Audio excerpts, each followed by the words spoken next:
Bonjour monsieur Cissé. Précisément monsieur Cissé Bruneur. Je souhaiterais ce matin vous poser quelques questions sur le mouvement Ziguéi.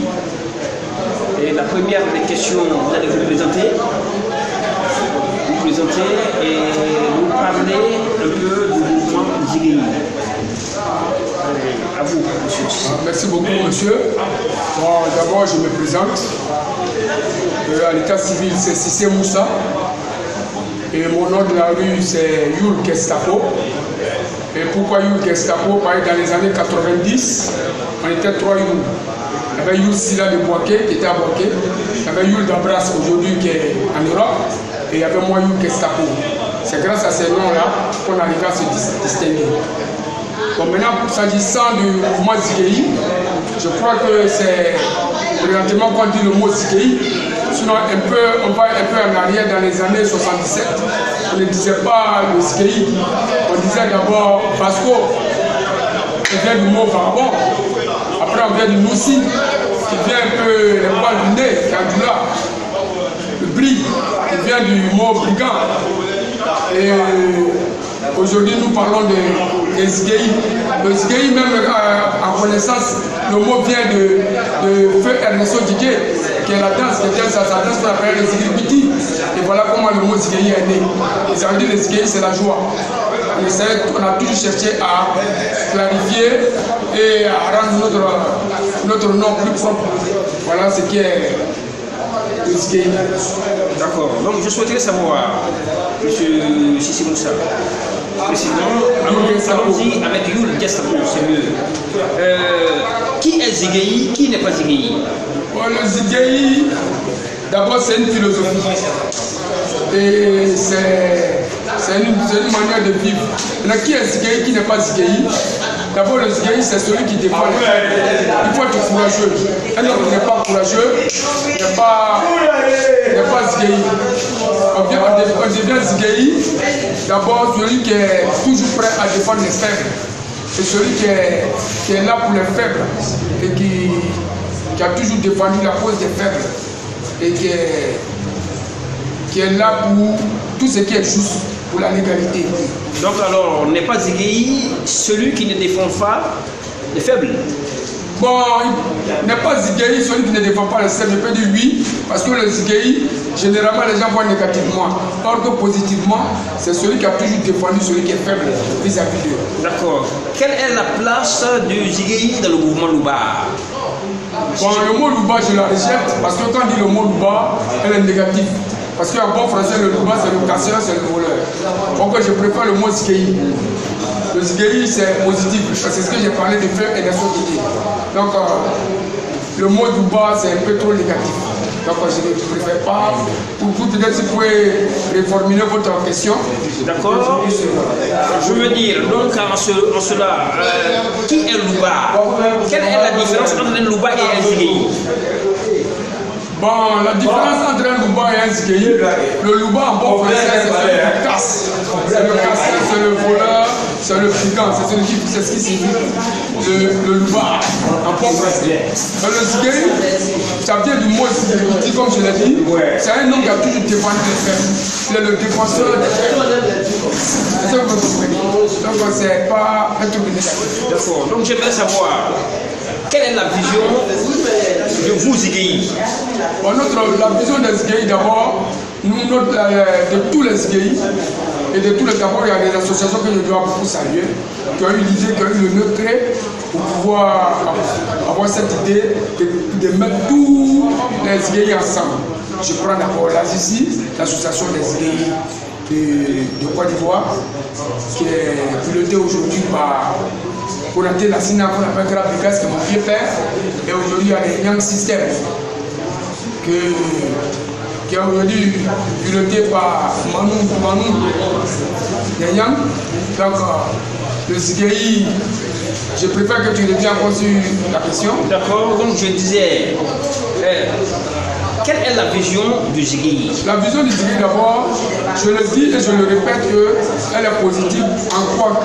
Aujourd'hui, nous avons cette vision par rapport aux enfants de la rue. Aujourd'hui, on nous dit les enfants en conflit avec la loi. Mais qui peut vraiment approcher ces enfants-là, les ramener? C'est pour cela le slogan du Moïse Gueye, on dit la rue par la rue. Nous sommes des enfants de la rue, qui ont connu la rue, qui ont vécu la rue, qui ont connu les difficultés de la rue. C'est nous qui pouvons, nous d'abord, on cherche à mener ces enfants dans le droit chemin en leur parlant, en leur rassemblant. Et voilà d'abord la vision réelle du mouvement, d'un mouvement Zigueye. D'accord. Donc, en cela, M. Brunner, je souhaiterais savoir quelle est la place de la femme dans le mouvement Zigueye. Oui, la place de la femme est très importante parce que, toujours, je l'ai dit, le mouvement Zigueye, les femmes sont d'abord notre maman, que je n'ai pas besoin de revenir sur cette chose-là. Et ces femmes, aujourd'hui, la preuve en est que nous, quand le mouvement Zigueye aujourd'hui qui est en place, les femmes ont une place très bien placée parce que ces femmes-là, nous avons une autre présidente des femmes qu'on appelle la Febana, qui signifie la mère des éléphants. Et aujourd'hui, ces femmes-là aujourd'hui se battent et elles apportent beaucoup. Comment on appelle cette jeunesse qui nous donne aussi des conseils. D'accord. Donc, si je comprends bien, M. Yul Brunner, Yul Gestapo, autant pour moi, donc la place de la femme dans le mouvement Zigueye, comme vous le dites, est importante. Et dans votre mouvement, comme dans le mouvement dans lequel vous êtes, qui est, je pense bien, le mouvement des Zigueye de Côte d'Ivoire. Le mouvement des Zigueye de Côte d'Ivoire. Qui est un mouvement national et international. D'accord. Quelle est la stratégie dont vous avez décidé de mettre pour pouvoir avancer avec ce mouvement? D'abord, la stratégie, le mouvement, elle est apolitique. Elle n'appartient pas à un parti politique. Et de deux, notre premier rôle, c'est de ramener nos enfants que aujourd'hui le gouvernement appelle les enfants en conflit avec la loi. Et nous, on dit que ces enfants-là, aujourd'hui, il faut les ramener, créer des centres. Avec les maigres moyens qu'on a au niveau d'Agama, par exemple, nous avons créé, par rapport à notre président Bill Wallace, créé des petites activités pour ces enfants-là.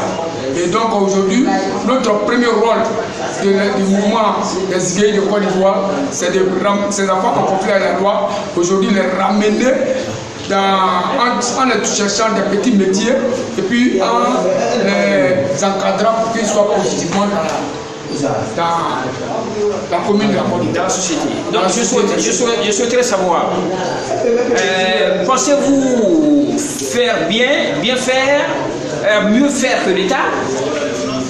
Bon, jamais nous, on ne fait que suivre l'État. Mais nous demandons même que l'État nous amène d'apporter des moyens. On ne peut jamais faire plus que l'État.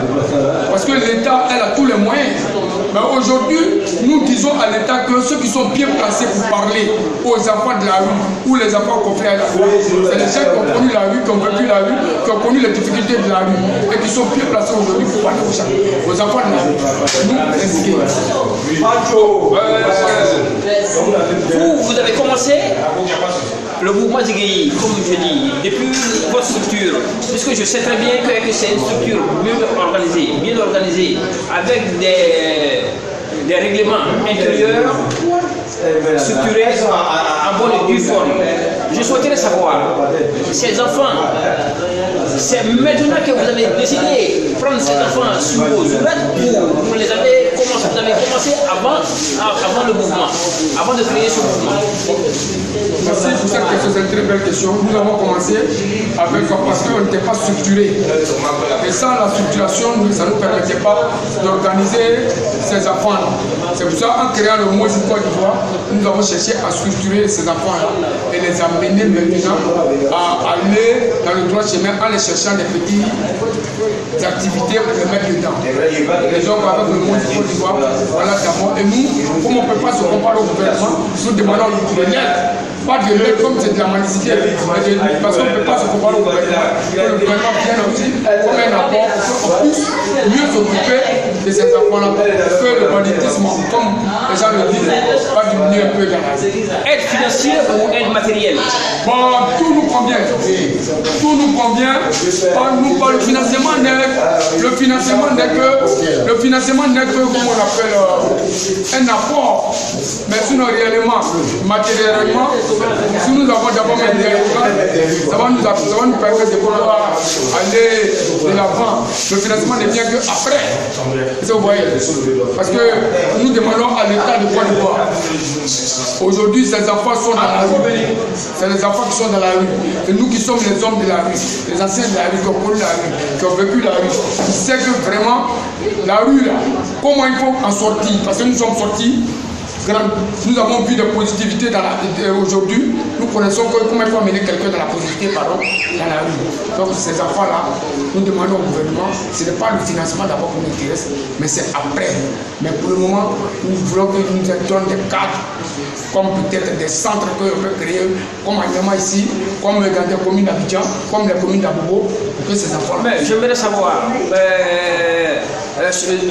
je vois très bien que vous arrivez carrément à... Vous avez une structure, vous avez un local, vous demandez encore qu'est-ce que vous voulez de mieux que ce que vous avez déjà. Parce que là, avec ce que nous voyons,